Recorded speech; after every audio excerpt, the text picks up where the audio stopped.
नमस्कार। आज हम जनसंचार के अंतर्गत प्रिंट माध्यम और पत्रकारिता के विषय में जानेंगे और हम ये देखते हैं कि प्रिंट माध्यम मुद्रण से संबंधित, लेखन से संबंधित दुनिया का सबसे पुराना जनसंचार का माध्यम है। हम पुराने जमाने से ही देखते आ रहे हैं कि इसके अंतर्गत हम पाते हैं कि शिलालेखों पर, कागजों पर, भोजपत्रों पर या फिर हम पेड़ की छालों पर या फिर पेड़ के पत्तों पर प्राचीन काल से ही लिखते हुए आ रहे हैं लोग और अपने अनुभवों को उस लेखनी के माध्यम से दूसरों तक पहुंचाने का प्रयास लोग कर रहे हैं, जिससे कि अपने उस अनुभव को लोगों के साथ वो साझा कर सकें। तो इसी प्रिंट माध्यम को छपाई या मुद्रण के नाम से भी हम जानते हैं और इसके अंतर्गत हम देखते हैं कि जनसंचार का सबसे पुराना माध्यम है, अर्थात लिखकर अपने अनुभवों को दूसरों तक पहुंचाने का एक तरीके से ये प्रयास है। इसके अंतर्गत जो माध्यम आते हैं वो अखबार हैं, पुस्तक हैं, पत्रिकाएं हैं और इश्तिहार इत्यादि हम इसमें रख सकते हैं। समाचार के कार्यभाग, यहां पर हम एक चर्चा कर रहे हैं। समाचार के कार्यभाग, समाचार के 3 कार्यभाग होते हैं। एक तरीके से समाचार में 3 तरीके से कार्य किया जाता है। सबसे पहले खबर का संकलन किया जाता है। छापने के लिए कुछ एक निर्धारित जो तरीका है उसको फॉलो किया जाता है। समाचार को जब हम छाप रहे होते हैं उससे पहले खबर का संकलन यानी खबरों को इकट्ठा किया जाता है। संकलन करने का काम संवाददाता करता है और यही संचारकर्ता भी होता है। तो संकलन का कार्य सबसे पहले संवाददाता के द्वारा किया जाता है और संकलन करके उसको एनकोडिंग करके संपादन हेतु उसको संपादक के पास भेजा जाता है। संपादक उस खबर को डिकोड करता है और डिकोड करने के बाद खबर को त्रुटिहीन बनाता है, गलतियों से रहित करता है और उसके पश्चात उसको छपने के लिए मुद्रक के पास भेज देता है, यानी मुद्रण हेतु यानी छपने के लिए मुद्रक के पास भेज देता है। और इसके पश्चात मुद्रण कार्य जब संपन्न होता है, अखबार को छापने का कार्य जब संपन्न होता है तो फिर वितरण का कार्य होता है और यह कार्य वितरक के द्वारा किया जाता है। तो इसीलिए हम देखते हैं कि अखबार में संपादक का नाम नहीं होता है, क्योंकि इसमें बहुत से लोगों की भूमिका होती है, इसलिए एक व्यक्ति का नाम इसमें नहीं लिखा जाता है। तो संकलन, खबरों को इकट्ठा करने का काम संवाददाता का और त्रुटिहीन बनाने का काम, क्या छपेगा क्या नहीं छपेगा इससे संबंधित डिसीजन लेने का काम संपादक का होता है, इसी को संपादन कहते हैं। और फिर खबर को छापने का काम मुद्रक का होता है, जिसे मुद्रण कहा जाता है और वितरक घर घर तक अखबार पहुंचाता है। और छापने के कार्य को आसान बनाने का सबसे अच्छा आविष्कार जिन्होंने किया था वो है जर्मनी के जेनिस गुटेनबर्ग, जिन्होंने 1490 में मुद्रण मशीन यानी छापे खाने का आविष्कार किया, जिससे कि छपाई आसान हो गई। नहीं तो इससे पहले ये सबसे पुराना जो जनसंचार का जो माध्यम था, या तो पत्थरों पे लिखते थे, भोजपत्रों पे लिखते थे, पत्तों पे लिखते थे, पेड़ की छालों पर लिखा जाता था और बार बार उसको जो है लिखकर सहेजने का प्रयास किया जाता था। लेकिन कागज पर छपाई का काम जर्मनी के जेनिस गुटेनबर्ग ने आसान किया प्रिंटिंग मशीन का आविष्कार करने के बाद। और भारत में प्रथम प्रिंटिंग मशीन गोवा में 1556 ईस्वी में पुर्तगालियों के द्वारा लगाई गई और खोली गई, और जिसमें उन्होंने बाइबिल को छापकर भारतीयों तक पहुंचाने का प्रयास किया था। अगला जो हमारा है पत्रकारिता। तो पत्रकारिता कई बार एग्जाम में आता है कि पत्रकारिता किसे कहते हैं। तो पत्रकारिता की सिंपल सी परिभाषा है, घटनाओं को संकलित कर उनका संपादन करना पत्रकारिता है। यहां पर सिंपल सी परिभाषा है, घटनाओं को संकलित कर उनका संपादन करना पत्रकारिता है। और पत्रकारिता का जो मूल तत्व है, मूल उद्देश्य क्या है, वो नई सूचना देना होता है। हमेशा याद रखना कि पत्रकारिता का जो मुख्य उद्देश्य है वो नई सूचना, ताजा खबर देना होता है। और अगर पत्रकारिता की परिभाषा आ रही है तो घटनाओं को संकलित कर उनका संपादन करना पत्रकारिता है। और इसका मुख्य उद्देश्य, मूल उद्देश्य या इसका मूल तत्व नई सूचना यानी ताजा खबर देना होता है।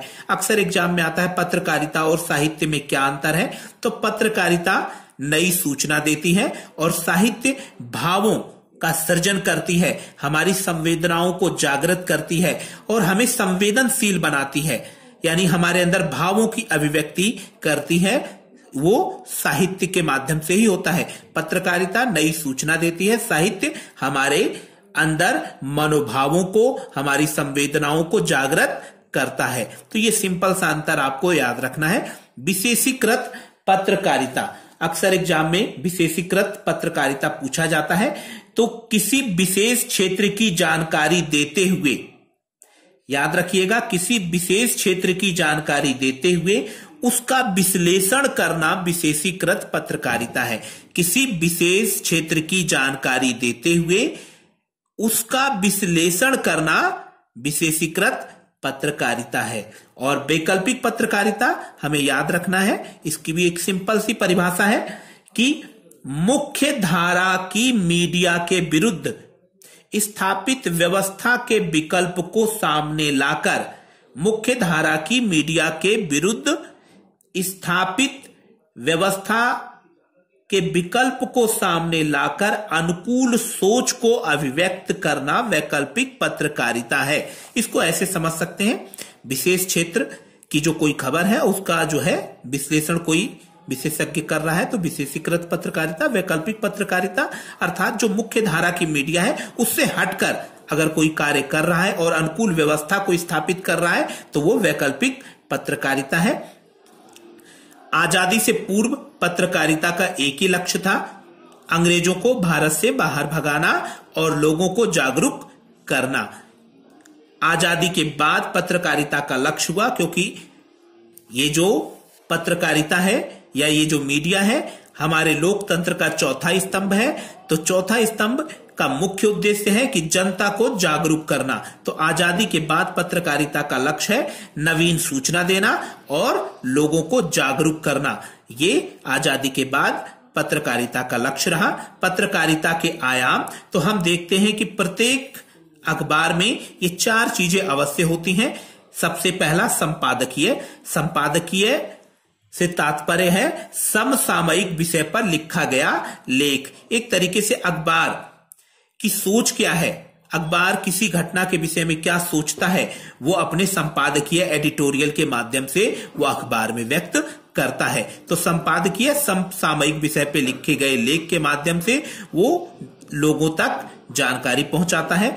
प्रत्येक अखबार में हम देखते हैं फोटो भी होती है और वो फोटो समसामयिक मुद्दे से संबंधित होती है और वो हमें जानकारी देती है क्या घटना कहाँ घटी है। तो अखबार में हम फोटो भी जरूर देखते हैं, तो फोटो के माध्यम से सूचना दी जाती है। कार्टून कोना, अखबार में कार्टूनों के माध्यम से भी जानकारी लोगों तक पहुंचाई जाती है।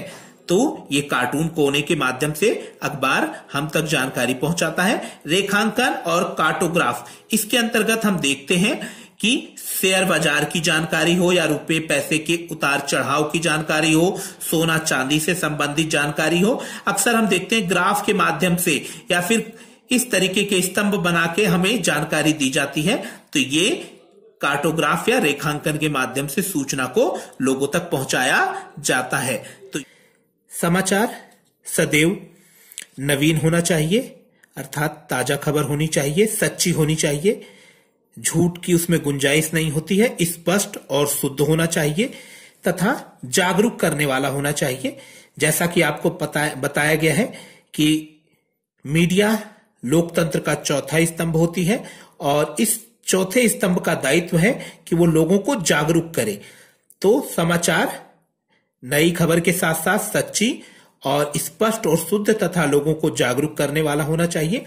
समाचार लेखन के अंग, तो समाचार लेखन के अंग शीर्षक, मुखड़ा, निकाय, जो कि उल्टा पिरामिड शैली के अंतर्गत आते हैं, जिसमें हमने देखा होगा कि प्रमुख खबर शीर्षक के अंतर्गत आती है और कम प्रमुख खबर मध्य में मुखड़ा के अंतर्गत आती है और निकाय बॉडी जिसमें सबसे कम प्रमुख खबर रखी जाती है। तो समाचार लेखन की जो शैली है वो उल्टा पिरामिड शैली होती है। जिसके अंतर्गत हमने ये 3 भागों में उल्टा पिरामिड को बांटा हुआ है। शीर्षक, जिसके अंतर्गत प्रमुख खबर, मुखड़ा, जिसके अंतर्गत कम प्रमुख खबर, निकाय, जिसके अंतर्गत सबसे कम प्रमुख खबर होती है। ये समाचार लेखन की शैली और ये अंग है। आजादी से पूर्व के समाचार पत्र तो केसरी, हिंदुस्तान, आज। इसके अलावा हम देखते हैं कि अन्य बहुत सारे और भी अखबार हैं, जैसे विशाल भारत, प्रदीप, प्रताप। ये सब आजादी से पहले के अखबार थे।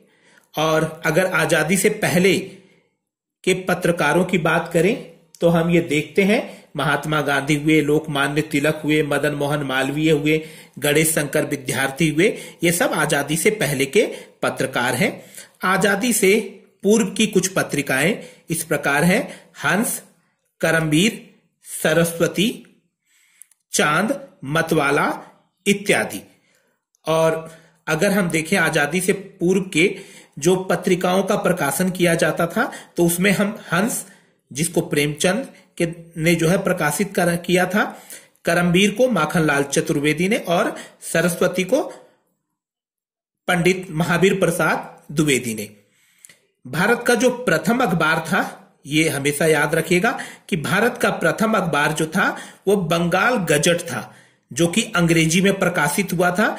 और इसको प्रकाशित करने वाले या इसके संपादक जिसको कि हम जानते हैं जेम्स ऑगस्टस हिक्की के नाम से, और इन्होंने 1780 में इसका प्रकाशन कोलकाता से करवाया था। तो भारत का जो पहला अखबार है वो अंग्रेजी में प्रकाशित होने वाला बंगाल गजट है, और इसके संपादक जेम्स ऑगस्टस हिक्की थे, और ये कोलकाता से 1780 में प्रकाशित हुआ था। भारत का प्रथम हिंदी अखबार पंडित जुगल किशोर शुक्ल के द्वारा प्रकाशित कराया गया था, और इसका नाम था उदंड मार्तंड, और ये अखबार 1826 में प्रकाशित हुआ था। आप सन याद रखिएगा, 1826 में। तो एक बार पुनः देख लें कि भारत का जो प्रथम अखबार था वो था बंगाल गजट, अंग्रेजी में प्रकाशित हुआ। जेम्स ऑगस्टस हिक्की, 1780 में प्रकाशन हुआ था इसका, और ये कोलकाता से निकला था।